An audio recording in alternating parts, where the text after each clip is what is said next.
डॉप reporter GS Sindh कौमी महाज जिस्कुम की मरकजी काल पर जिस्कुम ज़िला गरबी यूनिट लासीगोट की जानिब से जीएस सिंध के बानी अजीम कौमी रहनुमा साईं जी.एम. सैयद की सालगिरह के मौके पर मशल बरदार रैली का इनेकाद किया गया।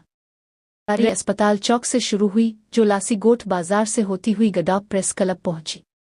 रैली की क़यादत जिस्कुम ज़िला गरबी के सदर अनवर जमाली ने की, जबकि दीगर रहनुमाओं में बख्शल मुगीरी, मुनव्वर देशी, जान मोहम्मद जोयू, फजल चुनो, मौला बख्श किरियो और ज़मीर अबलू शामिल थे। रैली में शहर के सियासी और समाजी रहनुमाओं, जिस्कुम के कारकुनान, शहरियों और सहाफ़ियों ने बड़ी तादाद में शिरकत की। इस मौके पर रहनुमाओं ने मीडिया से गुफ्तगू करते हुए कहा कि वो साईं जी.एम. सैयद के फ़िक्र, जिद्दोजहद और कौमी शऊर को ख़राज तहसीन पेश करते हैं। उन्होंने मज़ीद कहा कि साईं जी.एम. सैयद ने सिंध की आज़ादी, खुद मुख्तार और कौमी शनाख्त के लिए तारीख़ी जिद्दोजहद की, जो आज भी नौजवान नस्ल के लिए मशल रहा है, और उनका फ़िक्र सिंधी कौम की रहनुमाई का अहम ज़रिया है।